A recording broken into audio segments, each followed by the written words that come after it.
Hello friends. இது உங்கள் Arjuna friends study circle. இன்னைக்கு நம்ம என்ன பார்க்க போறோம்னா, மார்னிங் மேத்ஸ் சீரிஸில் சிம்பிள் இன்ட்ரெஸ்ட் டாபிக் தான் பார்க்க போகிறோம். ஓகேங்களா? ஆல்ரெடி சிம்பிள் இன்ட்ரெஸ்ட்டில் 2 மாடல் பார்த்துருந்தோம். இது வந்து 3வது மாடல். என்ன மாடல் பார்த்தீங்கன்னா, சிம்பிள் இன்ட்ரெஸ்ட்டுக்கும் காம்பவுண்ட் இன்ட்ரெஸ்ட்டுக்கும் இடையில உள்ள வித்தியாசம் கண்டுபிடிக்கிற மாடல். ஓகேங்களா? இதில் எப்படின்னா, ஆல்ரெடி அவங்க வித்தியாசம் என்னன்னு கொடுத்துட்டாங்க. ஓகேங்களா? வித்தியாசம் கொடுத்துட்டு நம்மளை அசல் கண்டுபிடிக்க சொல்லியிருக்காங்க. ஓகேங்களா? ஃபஸ்ட்டு இந்த தனி வட்டிக்கும் கூட்டு வட்டிக்கும் இடையே உள்ள வித்தியாசம்னாலே நம்ம ஃபஸ்ட்டு நம்ம எதை நோட் பண்ணணும்னு பார்த்தீங்கன்னா, எத்தனை வருஷம் கொடுத்துருக்காங்கன்னு நோட் பண்ணணும். 2 வருஷம் கொடுத்துருக்காங்க. 2 வருஷம் கொடுத்துருந்தாங்கன்னா இந்த ஃபார்முலா. என்ன ஃபார்முலான்னு பாருங்க. PR square divided by 100 square. ஓகேங்களா?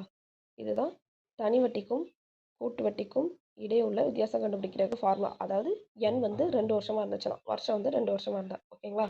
ஓகே. இங்க என்ன பண்ணலாம்? தனி வட்டிக்கும் கூட்டு வட்டிக்கும் இடையே உள்ள வித்தியாசம் எவ்வளோன்னு கொடுத்துருக்காங்க? 4 ரூபான்னு கொடுத்துருக்காங்க. அப்படின்னா இங்கே 4 ரூபாய் போட்டுடலாமா? அதுக்கப்புறம் P வந்து நமக்கு தெரியாது. அதை நம்ம கண்டுபிடிக்கணும். ஸோ அதை அப்படியே போட்டுக்கலாம். அதுக்கப்புறம் ஆரோட வேல்யூ. ஆர் வந்து என்னது? Rate of interest. Rate of இன்ட்ரெஸ்ட்னா என்னது? சதவீதம். எத்தனை வட்டி சதவீதம்? 2%. அப்படின்னா 2 ஸ்கொயர் பண்ணால் என்ன வரும்? R = 2. அப்படின்னா R ஸ்கொயர் 4. ஓகேங்களா? Divided by 100 square. 100 × 100ன்னு எழுதிப்போமா? ஓகே. இப்போ கேன்சல் பண்ணணும். ஓகேங்களா? ஓகே. இங்கே பாருங்கள். இங்கே ஈக்குவல்ட்டுக்கு முன்னாடி பின்னாடி 2 பக்கம் 4 இருக்குது. அப்படின்னா இதை அப்படியே கேன்சல் பண்ணிடலாமா? ஏன்னா ரெண்டுமே தொகுதியில் தான் இருக்குது.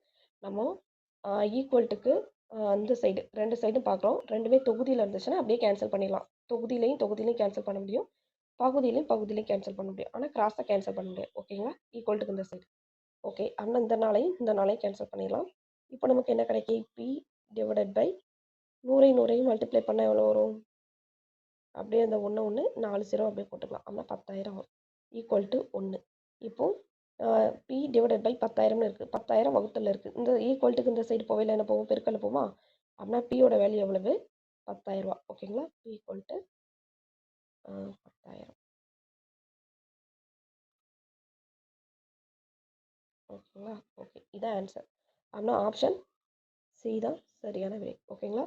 ஓகே ஃப்ரெண்ட்ஸ், இதே மாதிரிக்கலாம் இன்னொரு சம்மில் நாளைக்கு உங்களை பார்க்குறேன். ஓகே, பாய். தேங்க்யூ.